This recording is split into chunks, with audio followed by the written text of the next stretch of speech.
Hello Internet, and welcome to a new tutorial. So, I've spent a lot of time making sounds with the virus. I actually learned how to sound design on my good old Virus A. And since today we have Osteirus, which is basically an emulation of the DSP of the Virus TI synthesizer, technically you're getting a completely for free Virus TI synthesizer running in your DAW.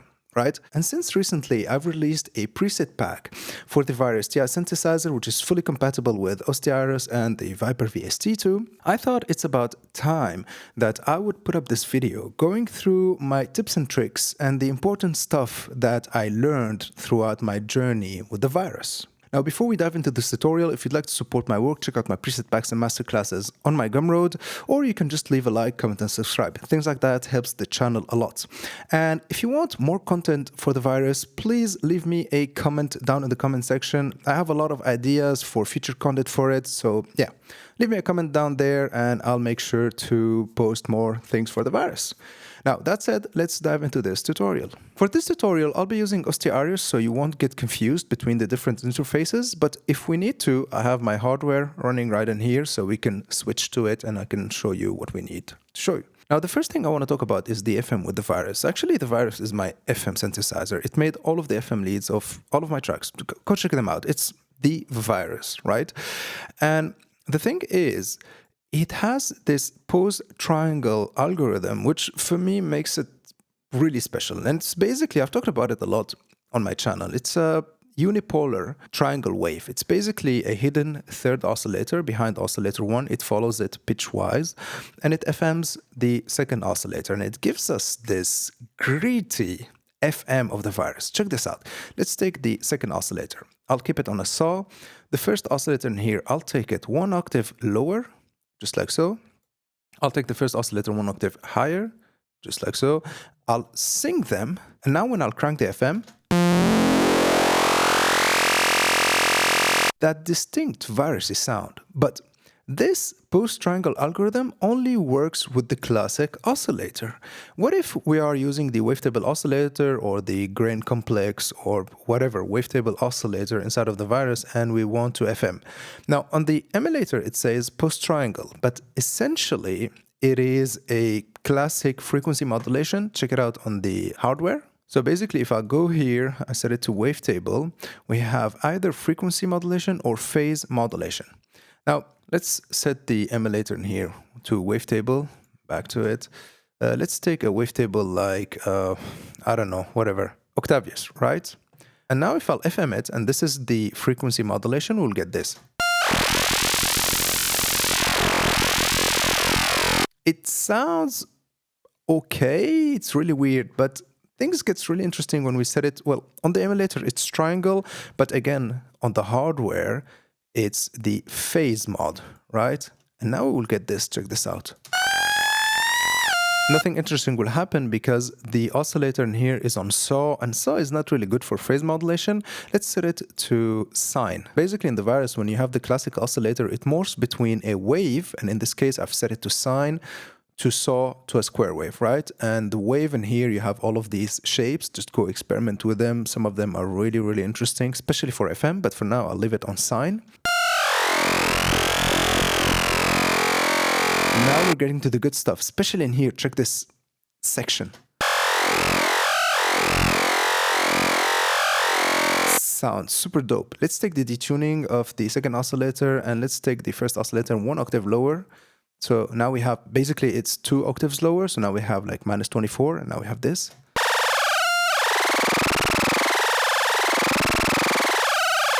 Crazy sounds. Let's keep it to minus 12 for now. Let's take the sync off. By the way, when we have the wavetable oscillators running, the sync doesn't work anymore. I don't know why, but it only works with the classic oscillators. But the phase control still works, by the way, so we can set to whatever phase we want.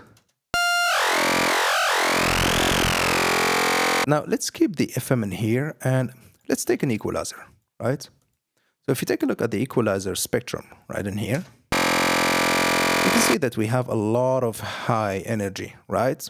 So I want to filter that with a low-pass filter. And this will take us to the second tip I want to talk about. So we have two filters in here, right? We can set them either in serial or in parallel or in split. Split, basically, each oscillator will go to a different filter. Let's keep it on serial 4 for now, right? And what's really interesting, and this is like a trick from the days when I only had my virus A and it didn't have a phaser. So I've wanted to have a phaser sound, right? And the only way to get it from the virus, because trust me, the phaser with the virus, even if we do it in this way, which is kind of like unorthodox, it sounds super good. Take the first filter, right? Set it to band stop. Let's hear only filter number 1 now. Check this out. And look at the spectrum in here. We just got ourselves kind of like a fake phaser, right? Now, if I'll set the filter balance to filter number 1 and filter number 2. The filter number 2, I'll keep it on low pass. And I'll keep the cutoff link on. And what it does basically is that the second filter cutoff now follows the first filter cutoff. So when it's in the middle in here, the second filter cutoff is the same cutoff point as the first filter. And when I'll take it to the right or to the left, basically we will offset it. So what I'll do in here, I'll offset it to the right just a tiny bit. That's too much resonance. Let's go back to the oscillator, set the FM amount a bit down like this.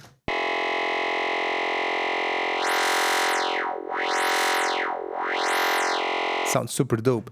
Now with our other arpeggiator, some kick and bass, check what we will get.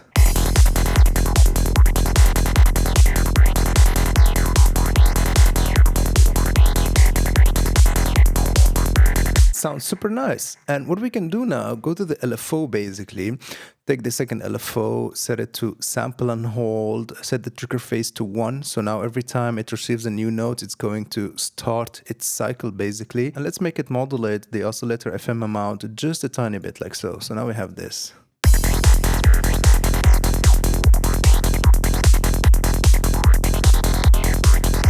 And you know what we can do? Let's take the second filter, set it to bandpass, go back to the LFO, give it a bit more oscillator FM amount, and now we have this.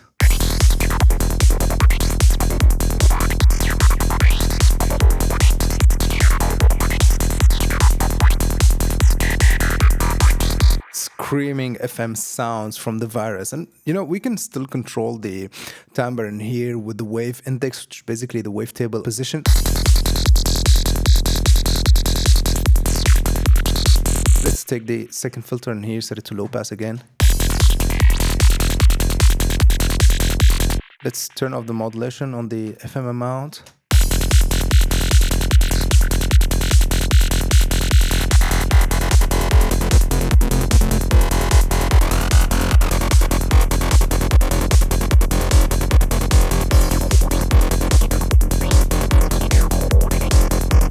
Take it back to bandpass.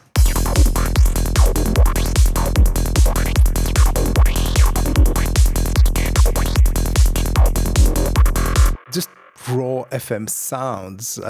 I love this. All right, the third point I want to talk about is the use of the chorus as a special effect to actually create like a more psychedelic sound, and not to use it to widen the sound as we usually use a chorus, right?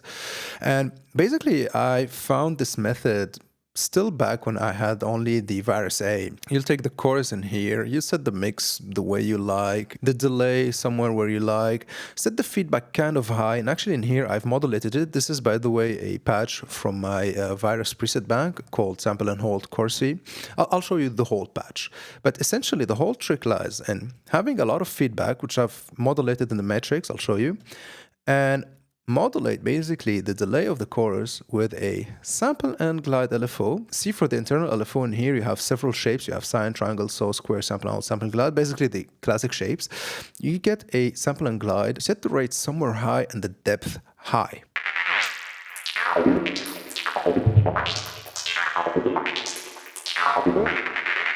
You can hear also the comp filter, so I'll take the comp filter for now so you can just hear what the chorus is doing. Maybe I'll get more mix on the chorus so you'll get exactly what the chorus is doing. Check this out.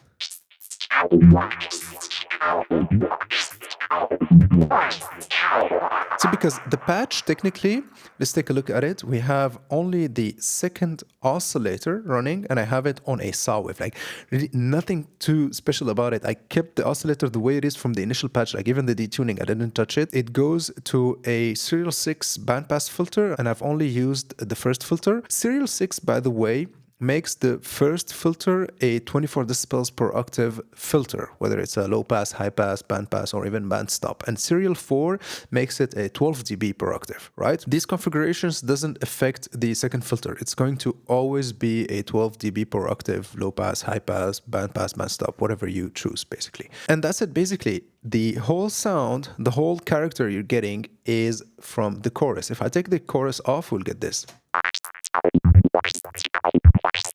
The most classic of sounds, right? So let's get back to it, give the chorus back the way it was. Let's take the comp filter here, set it to the way it was. And by the way, this frequency is at G sharp and this track is at F. So let's tune it to F, just like so. For the LFOs, I have the first LFO and the second LFO as sample and hold. Both of them has the trigger phase to 1, so their phase gets triggered every time they receive a new note. And they are modulating. Let's go to the metrics in here. So the second LFO is modulating the chorus feedback. As I told you, you have to get the feedback high. And here I've just modulated it, so sometimes it's high, sometimes it's less high. And the first LFO is modulating the ARP note length. And this is, by the way, a really nice trick with the virus. If you want to create a sequence like you're doing with Rhythmizer or Autoplay by Altar of Wisdom, what you can do is go to the arpeggiator in here. You can either create a really simple sequence like this one. Check this out. I have only 4 steps and I've modulated the note length of the arpeggiator and the matrix. So you'll get this shorter or longer notes effect, right? Or you can, of course, get way more creative with it and like create like kind of like a sequence like this and with more steps, of course, and then add note length modulation. It's really the only limit in here is your own imagination. I'll keep it the way it was just to keep things simple.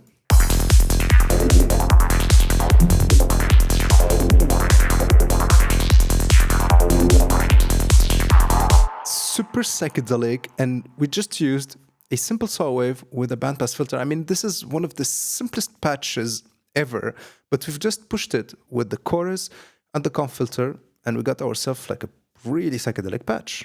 The fourth point I want to talk about is the virus's clickiness. Now, the virus is a super clicky synthesizer, but luckily we have a declick algorithm in here called the punch parameter that smoothes things out. Now, it's not perfect, but it gets the job done most of the times. And if you want to learn more about how I get this clean sound from the virus without any clickiness, leave me a comment down in the comment section and I'll make a video about that. But for now, let's check what it can do. I have this patch from my virus preset pack called Sample and Hold Melty BL. And with the punch parameter set to 50%, it sounds like this. Hear those clicks the sound has? If I'll take the intensity to 0, check what we will get.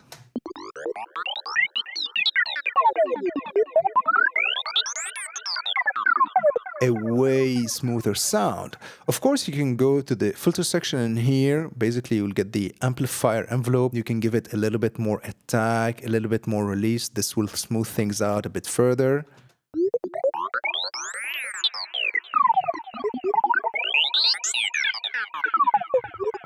But yeah, if you want to learn more about how to get like the cleanest sound possible, leave me a comment down in the comment section. The fifth point I want to talk about is the LFO contour parameter in here. And I don't know why it's one of these misunderstood parameters, even though it can expand on what the LFO of the virus can do. So basically, with the sine, triangle, so on, square LFOs, it's going to expand on these shapes. Basically, with the sine, you will get a triangle to the left, a square to the right, and you know, somewhere in between, when you set it like, I don't know, this is between a sine and a square, this is between a sine and a triangle. It's really interesting. With the triangle, you will get a saw up, a saw down. With the saw, you will change the curve of the saw from exponential to, I don't know, the opposite of exponential, basically. You know what? Let's check Viper, because it gives us the right representation. Check this out. You get this kind of shape, basically. And with the square, you will get a PWM control. With the sample and hold sampling client, it doesn't do anything, but when we will use these shapes, and by the way, these shapes are the same shapes as the classic oscillator shape, and what it'll do, basically it'll zoom in and out on the shape, so you can choose exactly the portion of the shape you want to use. Let's check it out on Viper again. It does a better representation, so let's see Virus Classic Waveforms. Let's take this one. So with the shape, we can zoom in on the shape and use portion that we want. I don't know why it took me a while to fully grasp the power of this contour parameter in here, but now if you want to have a pitch up kind of sweep, you can take the triangle, set the contour all the way to the left. Let's set the rate in here to maybe 1 bar, and now you will get this pitch modulation. Let's go to the oscillator in here, just set it to oscillator number 1, and now we have this. Oh, let's take it to the right, not to the left. Basically, to the right, to the left, it's so down, and to the right, it's so up. And we can set now the trigger phase to 0, so it'll start at the exact beginning. Envelope mode, basically now the LFO will run only once, and now we have this. The only downside to the envelope mode is that at the end it goes back to the beginning of the cycle, and I wish if it stayed at the maximum, but you know what, we can't ask for everything. Anyways, the point in here is that with the contour, we can get so much of the LFOs, especially when we start using these waves in here. We can like zoom in at like small portions of the shape and get some really nice, wiggly, kind of humanized modulation going on. Anyways, go experiment with it, and as the usual, share with me what you do, especially on Instagram. And yeah, with this is the end of this tutorial. I really hope you've liked it. I really hope you've learned something new, and I'll see you in the next one.